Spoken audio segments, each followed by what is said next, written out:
What up, family? Maurice Bay, the Helpful Trucker here.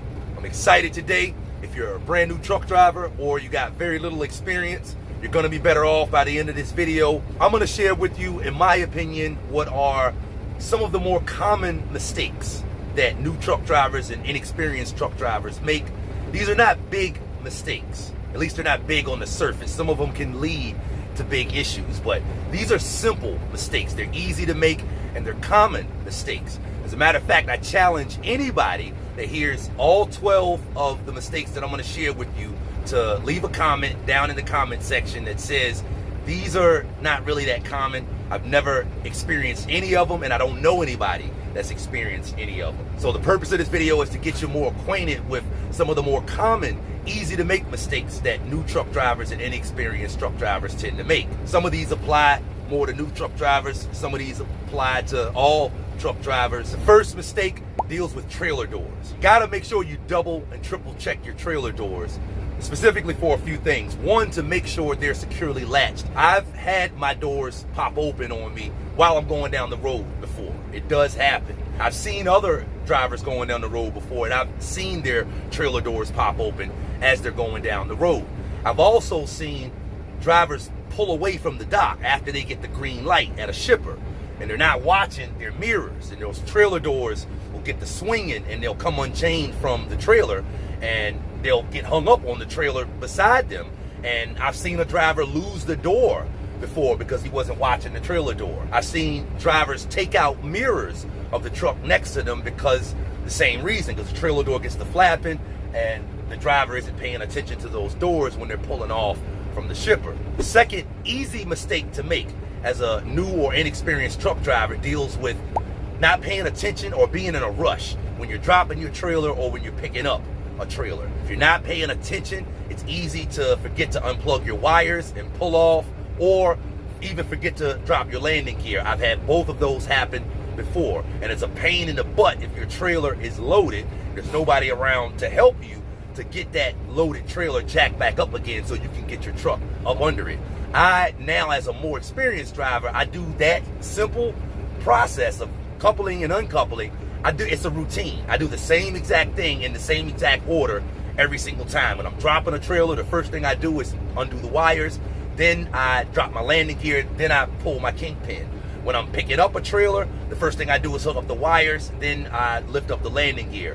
Whatever you do it in whatever order works for you. The point is, do it in a routine, have a system, do it in the same way every time. That way it's hard to leave stuff out, it's hard to forget stuff. Also, not checking to make sure you got a good electrical connection. I like to shake my wire, I like to shake where it connects to the trailer at, and look down the side of the trailer if I can to make sure that as I shake it, I got a good connection. I see drivers going down the road sometimes, and every time they hit a bump, their trailer lights will flicker off and on. If you don't have a good connection, you can jam something in there, but that is an easy mistake to make if it's not something that you're checking for. The third easy mistake to make as an inexperienced truck driver is stopping at a facility or stopping at a place that's not meant for trucks. This is something that I did a few times as a new truck driver. Sometimes you're pulling into a lot and all lots aren't made for trucks. It's not convenient for you to get turned around. There's cars zooming around all over the place. The last thing you want as an inexperienced truck driver is to be in a lot that is not designed for trucks. This may not be easy to do if you're an over-the-road truck driver going to different places all the time. You're constantly put in situations where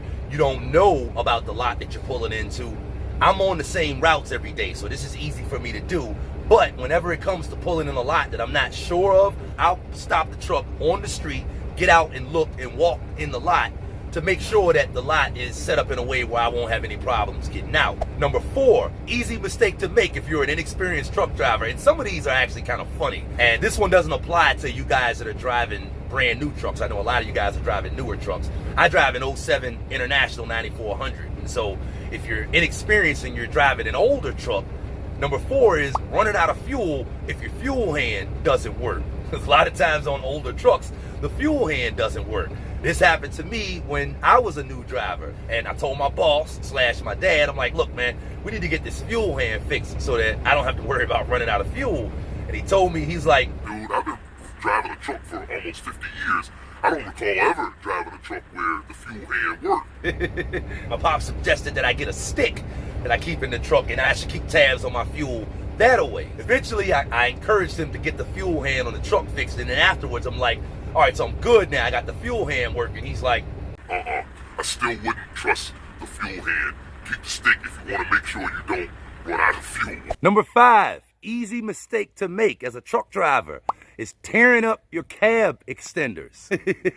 There's a lot of ways that we could tear up our cab extenders.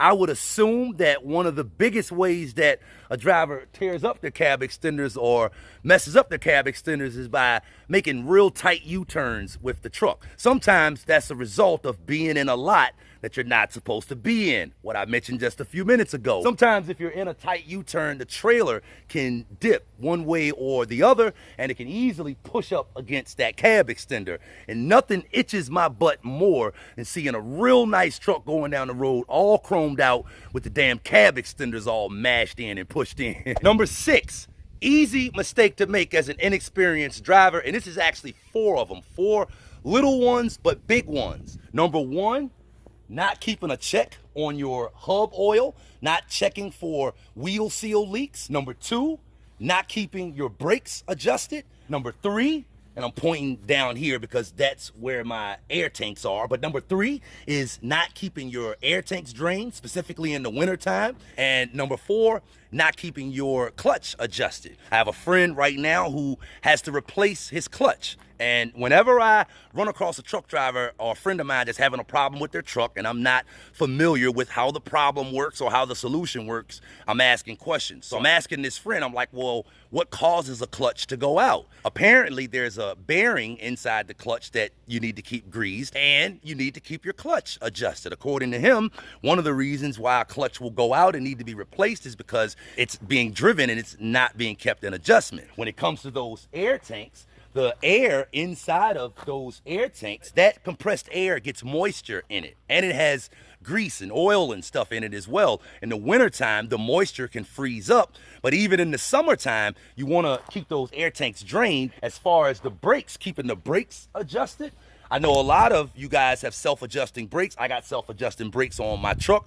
My trailer doesn't have self-adjusting brakes. So every so often, I have to adjust the brakes on my trailer. And when I do, I just adjust the brakes on my truck as well. Most of the older heads that I deal with will tell me they don't trust a brake to adjust itself. Brakes not being an adjustment is one of the main things that DOT gives out violations for.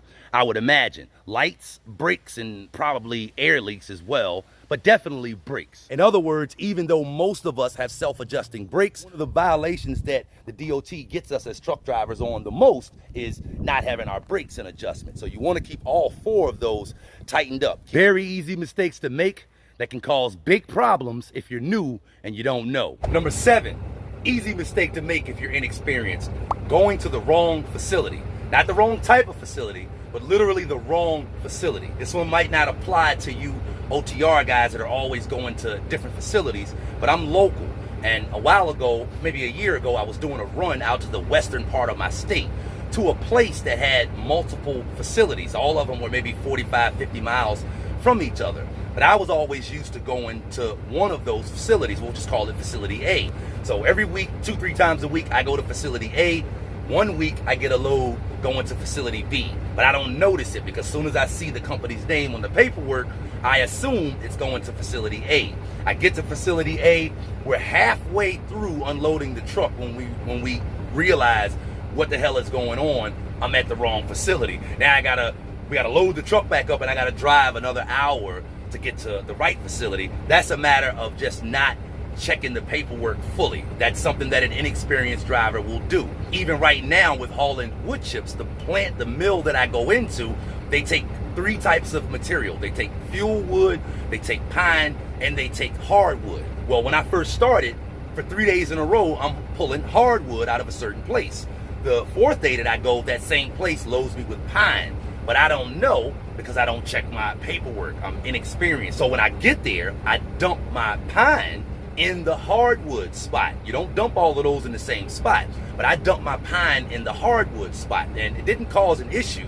But the reason I'm sharing that story with you is because in my world, that's the equivalent to literally going to the wrong facility and unloading at the wrong facility. Both stories that I shared with you were the result of the same thing, not having enough experience to fully check your bills when you get them as far as knowing where you're going. Number 8, easy mistake to make if you're inexperienced, turning your truck off, cutting your truck off for long periods of time and forgetting that you got electrical stuff still plugged in, like a microwave or like a refrigerator or something, and then coming back to cut your truck on in 3, 4, 5, 6 days and the truck don't want to start. I had this happen to me a couple of weeks ago, actually. There was a light on inside my bunk that I didn't even notice, and when I came out to cut my truck on the next day, it had been off for about 2 days. It didn't want to start.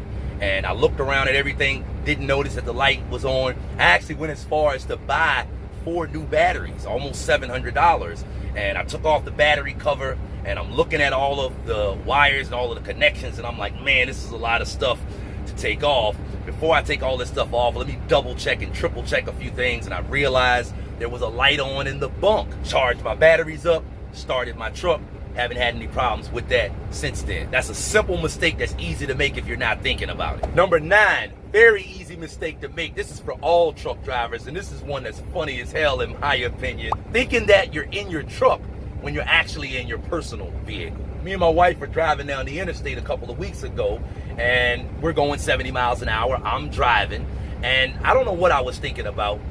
I was thinking I was in the truck, and I went to shift her car. But her car is not a manual, it's an automatic. What I did was I actually threw the car in park, going down the interstate at 70 miles an hour. And my wife doesn't curse, but she looked at me like, the f is wrong with you? And we're coasting down the road because I took my foot off the gas and I'm trying to figure out what I should do, whether I should slow down. I'm afraid to slow down because if I go too slow, I'm scared something might get hung up on the car. So I just put the gear back in drive, put the shifter back in drive, put my foot back on the accelerator, and everything engaged like it was supposed to. I can remember another time where I'm going down the road and I'm about to shift. I'm about to step on the clutch in my wife's car, which has no clutch. I actually got my foot on her emergency brake, and right before I went to mash, I'm like, oh my goodness, I'm not in my trucks. That's an easy mistake to make, especially if you have been driving for a while, thinking that you're in your truck when you're actually in your personal vehicle. I know some of you guys watching right now have experienced that.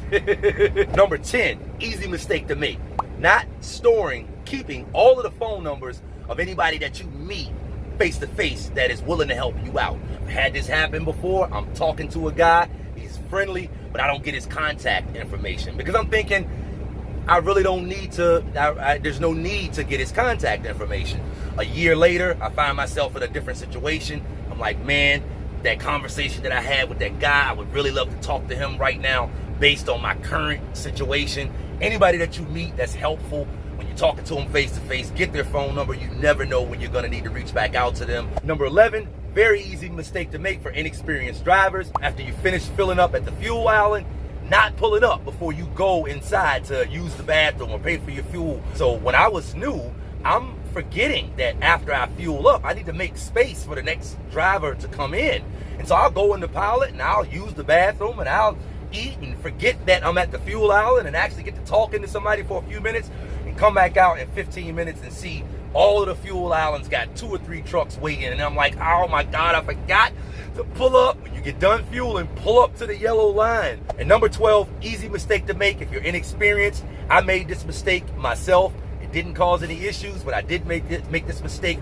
That's riding around with your power divider locked. You shouldn't be driving around over 20, 25, 30 miles an hour at the most. You shouldn't be driving that fast with your power divider, but sometimes you gotta use it. And if you're not double and triple checking things, which I mentioned a couple times in this video, you go down the road and you get on the interstate and 30 minutes later, it's like, oh my God, I forgot to switch the latch back over. I forgot to unlock my power divider. You can damage a lot of stuff if you're riding down the road for too long at too high a speed, leaving that power divider locked. Maurice Bay, the Helpful Trucker here. For more helpful CDL tips, go here or consider subscribing to my YouTube channel right here. You could have been anywhere else in the world, but instead you chose to be here with me, and I really appreciate that.